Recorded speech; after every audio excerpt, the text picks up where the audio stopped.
Bonjour, bienvenue dans ce nouvel épisode de l'émission dédiée au burn-out du Club des Burn-outés et des Bienveilleurs. Bonjour Marc. Bonjour Christophe.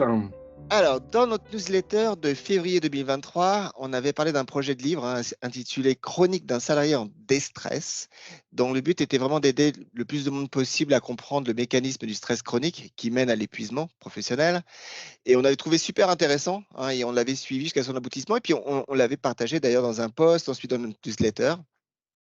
Et donc, aujourd'hui, on a un vrai grand plaisir de rencontrer Aude Nazerolas et Mickaël Loubatière, dit Mika. Bonjour Aude et bonjour Mickaël. Bonjour Aude et Mickaël. Bonjour à vous. Bonjour. Alors merci à tous les deux, effectivement, de passer ces quelques minutes avec nous et pour parler d'un sujet qui nous est cher, à tous les quatre, le burn-out. Mais avant tout, ce que nous aimerions savoir, parce que c'est la tradition au début de chaque podcast, c'est de se découvrir un petit peu plus qui sont nos invités. Donc, est-ce que je peux vous demander de dire en quelques mots qui êtes-vous et d'où venez-vous? Aude, Oui. tu veux commencer? Je démarre, merci. Vas-y. Alors, moi, je suis Aude, je viens de l'Île-de-France, contrairement à mon nom de famille qui, lui, a des connotations basques, pour ceux qui se posent la question. Ce que je fais dans la vie, déjà, je fais de mon mieux, ça m'occupe une majeure partie du temps dans ce monde agité. Sinon, j'ai une formation d'ingénieur en environnement. Moi, j'ai une première vie dans le salariat, dans le privé, où j'étais préventeur des risques professionnels, majoritairement dans le secteur du BTP. Et puis en 2018, j'ai fait un virage, une reconversion, et donc j'ai créé ma société qui s'appelle Reliance, où j'interviens sur les sujets, tout ce qui est en lien avec la prévention des risques psychosociaux, l'amélioration des conditions de travail. Et j'ai une autre casquette d'accompagnante en relation d'aide, où j'ai un cabinet où je reçois les particuliers, dans le 92 sur Courbevoie, sur principalement le burn-out, mais pas que, ça peut être aussi plein d'autres sujets pour mieux se connaître et pour mieux se sentir dans sa vie. Bonjour, donc moi c'est Mickaël, je suis originaire de Lorraine, je suis dans l'Anjou dorénavant, et je suis accompagnant par le dessin. C'est-à-dire que j'utilise le dessin pour encourager les prises de conscience. Et j'ai créé également en 2023 Néolibrum, qui est une maison d'édition qui promeut les ouvrages de non-fiction. C'est-à-dire, c'est surtout des témoignages de vie, des livres qui amènent à se poser les bonnes questions, puisqu'on va parler d'anorexie mentale, d'hypersensibilité, etc., etc. Et bien évidemment, avant ça, j'ai une vie professionnelle multiple qui a évolué donc du salariat jusqu'au freelancing en tant que consultant ou chef de projet dans des trop grosses industries. D'accord, j'aime bien le trop grosse. Oui. Aude, tu te définis, on l'a lu, notamment dans le livre, puis dans d'autres, notamment à travers un article dans l'optimisme.com. Tu te définis comme une ancienne stressée chronique et qui a tenté effectivement de nombreuses solutions pour gérer ton stress. Tu es passé tout près du burn-out ou tu es burn-out, on n'en est pas d'ailleurs très sûr. On sait que dans ta famille, c'est un vrai sujet aussi. Est-ce que c'est tout ça qui t'a fait intéresser, qui a été la jeunesse de ce livre et qui t'a intéressé au métier qui est le tien aujourd'hui? Oui, effectivement, j'ai toujours un peu galéré dans le monde de l'entreprise, d'aussi loin que je me souvienne. J'ai toujours trouvé que c'était un peu une jungle à laquelle je ne me sentais pas préparée ni adaptée. Et en fait, c'est grâce à une formation que j'ai faite par une infirmière, je me souviens que c'était il y a longtemps, où j'ai pris conscience que j'étais en stress chronique. On a découvert cette notion, notamment parce qu'à l'époque, on avait parlé de conflit de valeurs. Et je me suis dit, ah, c'est ça, je suis donc en train de faire le grand écart entre ce que je suis et ce qu'on me demande d'être ou de faire. Et donc, c'est ça qui génère cette espèce d'état permanent de stress chronique. Et peu de temps après cette formation, ma sœur, effectivement, qui travaille dans la finance, elle, pour le coup, elle a vraiment fait un effondrement où un matin, elle n'a plus réussi à se lever. Et c'est en voyant son expérience que j'ai pris conscience de l'ultime étape en fait, du processus et que je me suis dit, ma cocotte, si tu fais rien, c'est toi la prochaine sur la liste. Et c'est un peu comme ça que j'ai commencé à m'intéresser. Alors, c'est vrai qu'elle a fait Le burn-out qu'elle a eu, c'était aux alentours de 2015-2016. On en parlait quand même beaucoup moins aussi que maintenant. Bon, je me suis intéressée à tout ce qui était risques psychosociaux, etc. J'ai essayé de lancer ça dans mes entreprises, auprès de mes employeurs. C'était pas la grande folie à l'époque. Alors, on arrivait à faire des petites actions, des petits ateliers à droite à gauche, mais c'était pas. On sentait qu'il n'y avait pas encore beaucoup d'appétence sur le sujet. Et du coup, bah, j'ai essayé de mettre en place plein de trucs pour gérer le stress. Alors, quelques exemples, hein. Je me suis mis au 4/5e en me disant ça va me permettre de ralentir, de reprendre la main sur le temps. J'ai commencé à me mettre à la méditation, j'ai testé pas mal de choses. Force était de constater que mon stress était toujours là, puisque j'étais toujours dans ces conflits de valeurs, en fait. Ça n'avait pas changé, puisque l'organisation était la même, le management était le même. Donc, j'ai profité d'un départ, j'ai demandé une rupture conventionnelle et je me suis dit, bah, je vais aller à fond sur ce sujet-là, je vais me former, je vais creuser tout ça. Et puis, je vais proposer ma façon de voir le sujet à d'autres entreprises. Et c'est comme ça que j'ai été amenée à créer mon entreprise sur ça. Et on parlait justement du burn-out de ta sœur. Est-ce que tu t'es retrouvé dans une situation d'aidant ou comment ça s'est passé? Ben, c'était quand même assez déroutant parce que c'était très violent. Elle a fait vraiment, ça a été brutal, l'effondrement, hein, c'est Ouais, peut-être pour ouais, rien ouais. on appelle ça comme ça. Et elle a eu quand même 18 mois d'arrêt de travail. Et c'est vrai que oui, je me suis retrouvée en aidante. C'est là aussi où j'ai vu qu'on pouvait vite être limité en tant qu'aidante et que évidemment la personne, elle a son chemin à faire et Mmh. que moi, j'avais envie de lui faire profiter de tout ce que j'avais compris du sujet, mais que c'était pas moi qui étais en train de le vivre. Donc c'était un peu compliqué. C'est là aussi où je me suis dit, bah voilà, c'est les limites d'aider aussi nos proches parfois, c'est qu'on a une forme d'impuissance. Donc, à part orienter et à part essayer de mettre des petites pistes et d'écouter bien sûr et d'avoir une présence chaleureuse et aimante, ce qui est déjà beaucoup, hein. Mais voilà, il a fallu qu'elle prenne le temps de faire son propre chemin. Et je pense aussi qu'il y avait à travers mon choix d'accompagner les gens, alors ça je l'ai traité en thérapie, hein, tout va bien pour moi maintenant, mais il y avait quand même ce besoin de ce que j'ai pas pu faire avec ma sœur, je vais un peu le transposer auprès Mmh. des autres et je vais un peu accompagner. Donc maintenant, ça y est, ça a été réparé, donc il y a moins ce besoin-là. Mais je pense que ça a été très, très formateur pour moi. Ouais. Mmh. Et aujourd'hui, ta sœur va bien? Aujourd'hui, ma sœur va bien. C'est quand Ouais. même l'essentiel, hein. Alors toi, Michael, en fait, donc tu es artiste, éditeur, hein, tu nous en as parlé un petit peu. Tu as aussi une expérience avec le burn-out. Peut-être que tu vas nous en parler, revenir dessus. On va revenir plus en détail hein, sur le livre un petit peu après. Mais toi, quelle était justement ta perception du burn-out et de l'épuisement professionnel avant de travailler avec Aude? Alors, moi, j'ai un passé certain dans le domaine sportif et également donc professionnel, hein. Effectivement, j'ai été pendant de nombreuses années salarié à des postes tels que responsable logistique, etc. Donc toujours dans des contextes exigeants, etc. Où le changement continu était la règle, entre guillemets, enfin voilà, la transformation, etc. Donc toujours des contextes où le stress est présent. Donc après, effectivement, il y a le stress, le bon stress, le mauvais stress, le stress chronique. Donc c'est des milieux dans lesquels j'évoluais quotidiennement, pour ainsi dire. Et j'ai eu un premier switch en 2017 où je suis devenu consultant freelance. Et là, j'intervenais vraiment dans des contextes de changement de logiciel. Et j'ai eu une mission en tant que freelance qui a duré 1 an et demi. Et avec les contraintes qui vont avec, hein, les délais, les budgets, blablabla, bla, bla, etc., etc. Et j'ai vu venir le burn-out. Je l'ai senti venir. À tel point qu'à un moment, j'ai dit à celui qui était mon responsable de l'époque, je lui ai dit, écoute, on est vendredi, tu ne me vois pas lundi. Parce que là, je ne peux plus. Ça fait plusieurs mois que je te demande du repos, des vacances. Je ne peux pas parce que blablabla. Bla, bla. Là, je lui ai dit, c'est pas possible, stop, on arrête là. Donc, ça m'a permis d'esquiver le burn-out, heureusement pour moi. Et en fait, voilà, ma vie professionnelle a continué, etc., jusqu'en 2021. Et 2021, donc là, je suis devenu entrepreneur. Je me suis lancé, il a fallu que je me fasse connaître, que je développe mon activité, etc. Et là, par contre, je ne l'ai pas vu venir. Je me suis vraiment pris un mur en pleine face. Voilà, c'est vraiment quelque chose qui est important aussi de dire.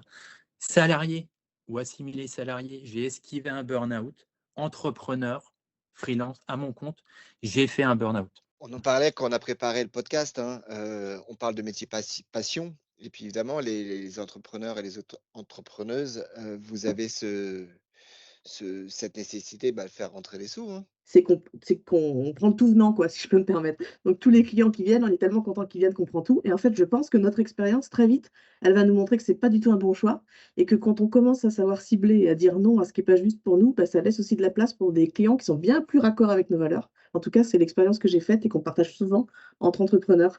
Donc ça aussi, moi, ça m'a aidé à travailler sur bien choisir ses clients, bien être aligné avec ses valeurs. Est-ce que, je sais pas, est-ce qu'il y a, par exemple, des groupes de parole entre entrepreneurs qui ont connu les burn-out ou vous savez, ça existe ça? Ce serait intéressant. Alors voilà, effectivement, il y a. Alors moi, je fais partie d'une communauté de créatifs au sens large du terme, donc qui s'appelle anciennement le Cercle des créateurs, qui est maintenant l'Anti-Business Club. On est plus de 200 entrepreneurs au sens très large, artistes, formateurs, consultants, etc., etc. Et il y a un certain nombre d'exemples, effectivement, d'entrepreneurs qui ont fait un burn-out. Et donc, après, effectivement, c'est, je dirais, enfin, c'est pas en vase clos, c'est pas le bon terme, mais effectivement, jusqu'à récemment encore, être entrepreneur, c'est avoir une success story. C'est pas bien de montrer que les coulisses, que tout n'est pas rose, machin, etc.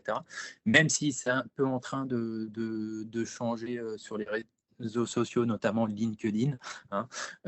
Voilà, mais il y a effectivement, c'est encore un sujet qui est relativement tabou, malheureusement, alors que et aussi, il y a burn-out et burn-out. Il y a le vrai burn-out qu'on a malheureusement, tous les quatre que nous sommes là avons expérimenté, côtoyé, etc. Et il y a le burn-out pour faire bien. Quand je dis ça, c'est de par mon expérience, il y a encore trop souvent, j'entends j'ai fait un burn-out, alors que non, c'est un épisode de gros stress, de stress chronique, mais en aucun cas tu as fait un burn-out, parce que Aude l'explique très bien dans le livre, un burn-out, on ne s'en remet pas en 2 mois. Tu as commencé à parler du livre, alors moi je l'ai encore dans les mains, je l'ai relu cette semaine. Comment il est né ce bouquin? Parce qu'à la limite, à la base, vous n'avez pas vraiment des environnements qui sont les mêmes, etc. Donc, comment vous êtes rencontrés? Et puis, comment vous avez décidé un jour de vous dire, tiens, on va faire, même à la limite, pas un livre, mais une BD même, ou une BD illustrée, ou un livre illustré, je ne sais pas comment vous l'appelez. Alors, ça se rapproche de la forme d'un roman graphique. Mais effectivement, c'est venu de là, c'est venu du terme BD. Tu racontes, je raconte, Aude, Comme tu veux. En fait, on s'est rencontrés en 2021, en juin, je crois, sur un sommet, sur la santé sécurité au travail. Sur laquelle on m'avait fait prendre les marqueurs pour capter les conférences, et Aude intervenait justement sur ce sommet avec une conférence sur les dynamisant les risques psychosociaux. Ouais, exact. Et donc j'avais scribé, donc capté visuellement sa conférence, et j'avais partagé le résultat sur les réseaux sociaux, sur LinkedIn notamment. Et de là, de fil en aiguille, discussion, bim, bim, bim, bim, bim, ping-pong. Et à un moment, je lâche sur la discussion, ça me donnerait presque, je dis bien, ça me donnerait presque l'envie d'en faire une BD. Et voilà, ni une ni deux, Aude qui réagit là-dessus, et on s'est appelé dès le lendemain, et premier coup de fil a duré 1 heure, et on était parti, quoi.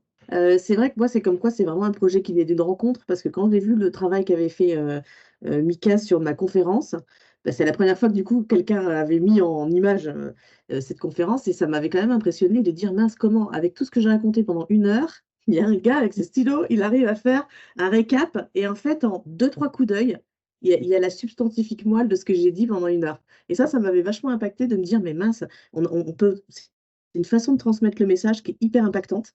Alors, en plus, dans une ère où on est quand même beaucoup dans le visuel et dans les choses rapides, c'est un peu comme ça qu'est née l'idée. C'est par la qualité du travail de Michael que je me suis dit, mais il y a peut-être un truc à faire finalement dans ce format-là, quoi. En fait, on est parti de zéro, quoi. Donc, il a fallu tout créer, tu vois, le storyboard, qu'est-ce qu'on va mettre dedans. Donc, on s'est fait des points d'étape. Et puis, comme il y avait en plus, on était encore en fin de Covid, voilà, il y avait plein de choses qui perturbaient un peu. Moi, je sais que j'ai traîné à produire du contenu aussi parce que c'était compliqué de dégager. C'est pour ça que je sais que quand on est en poste et qu'on a des activités à côté, c'était compliqué de dégager du temps parce que je trouve que l'écriture, ben, en fait, c'est pas un truc qu'on peut faire entre deux portes. En tout cas, moi, dans l'expérience que j'ai eue, fallait que je me pose vraiment pour le faire. Donc, je me suis délocalisée au vert pendant 5 jours pour créer le contenu. Et après, quand je suis revenue, ça a été plus facile après de le mettre un peu, enfin, c'est comme ça que je l'ai vécu en tout cas, de le mettre ensemble. Et puis, on a eu des points d'étape, on s'est rencontrés plusieurs fois après, on a fait les allers-retours chez l'un chez l'autre. Et puis voilà, ça s'est plutôt bien passé comme ça. Fait beaucoup d'heures de visio. Bah c'est effectivement, ça s'est fait en distance parce que moi à l'époque j'étais à Bordeaux puisque donc le projet est né en juin 2021 et comme je le disais donc j'étais freelance, etc. Voilà, une fois que Aude a produit donc le propos central, effectivement, moi en tant que facilitateur visuel, bah voilà, l'idée c'était de réussir à mettre ça en musique, en image. Alors effectivement, on a pris un format. Alors, je ne vais pas dire particulier, c'est pas le bon terme. On va plutôt dire un format novateur parce que c'était notre volonté avec Aude. Justement pour un peu bousculer, justement en fait vraiment lier nos deux expertises. Effectivement, la pro DRPS et le facilitateur qui est là pour rendre le propos plus simple, plus appétant. Quand on est en burn-out et tout, on n'est pas en état, on n'est pas en capacité de se cogner des ouvrages qui font 150 pages et qui n'ont que des mots. Donc il fallait quelque chose de très accessible. C'est pour ça que en tant que facilitateur visuel, j'ai fait le choix d'un dessin simple, j'irais presque à dire naïf. Il fallait pas embarquer non plus trop dans une aventure graphique, mais il fallait que le dessin serve et accompagne en fait le propos, puisque l'ouvrage est presque découpé en une idée, une page. Et vous avez déjà eu des retours de personnes proches, même de personnes qui n'ont pas connu le burn-out? Moi, j'ai eu beaucoup de retours sur les prises de conscience, exactement. Donc, l'objectif premier de ce bouquin, c'est finalement le fait que ça impacte. C'est-à-dire qu'on n'a pas besoin de lire, on ouvre la page et ça, c'est comme si en 2 secondes, ça fait clac. Et il y a un truc qui se connecte, en fait. Tu parlais de simplicité, Michael. Moi, j'ai entendu que c'était simple, mais pas simpliste. Effectivement, on a essayé de mettre des touches d'humour parce que moi, en tout cas, c'est mon axe professionnel, c'est de traiter des sujets lourds avec légèreté. Donc, j'avais envie justement de dédramatiser un peu ce sujet en y mettant des choses un peu plus fun. L'impact du visuel, il est toujours systématiquement souligné.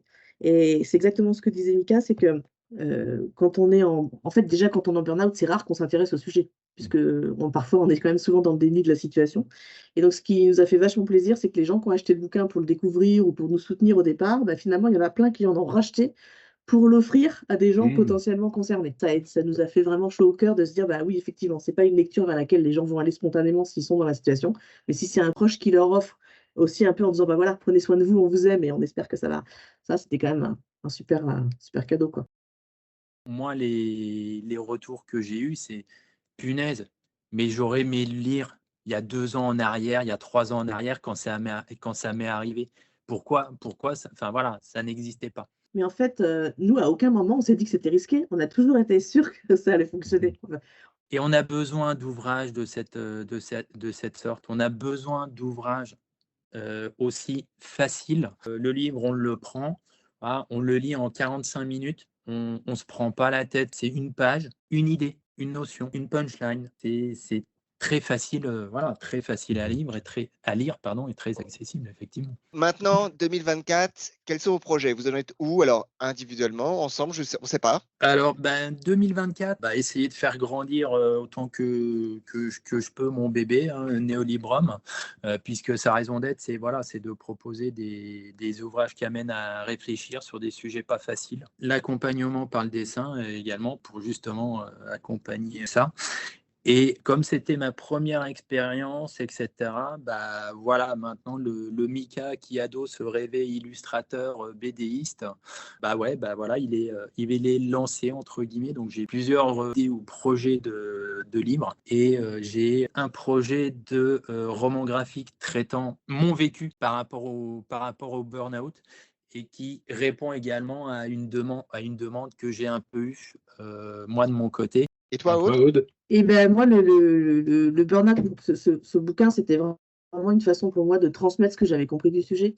Donc après, c'est un peu comme si c'était je vais pas dire mon testament, mais on passe un peu à un autre sujet. Et en fait, tout ce que j'ai, en fait, non, je vous rassure, je travaille encore sur les sujets RPS et burn-out quand même. Je change pas une équipe qui gagne, mais c'est vrai que ce travail d'introspection, il m'a amené à travailler beaucoup sur l'autocompassion. Donc là, j'ai beaucoup de projets qui vont graviter autour de ça parce que je suis tombée en amour de ce concept. Donc, j'anime des ateliers collectifs pour les particuliers et des stages de 3 jours sur l'autocompassion. Donc, ça, c'est vraiment la nouveauté depuis quelques mois. Et à partir du mois de juin, fort de cette expérience aussi, je vais proposer des conférences en entreprise pour parler de ce sujet, toujours stress chronique, burn-out, signe d'alerte, et toujours en voulant faire quelque chose de drôle sur le sujet, parce que ça aussi, je pense que c'est, encore une fois, pas toujours traité de cette façon-là, pour rendre un peu plus légère ces prises de conscience. Donc, voilà.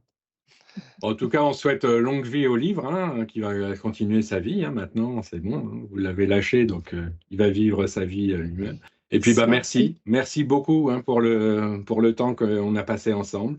Merci on a à appris vous. beaucoup de choses. Depuis le temps qu'on avait parlé de ce livre, on était déjà content de voir qu'il était arrivé au bout. Et puis maintenant, on est extrêmement content de vous avoir eu pour ce podcast. Un énorme merci. Merci. On s'est régalé, Très on aurait pu grand rester merci. encore des heures et des heures et des heures, donc d'où le repas à venir, hein. Alors peut-être à Angers, pourquoi pas. Et puis prenez soin de vous et puis à très vite. Merci. Merci. Au revoir Christophe. Les Marc. Quant à nous, nous nous retrouverons bientôt pour un nouveau podcast sur la chaîne du Club des Burnoutés et des Bienveilleurs.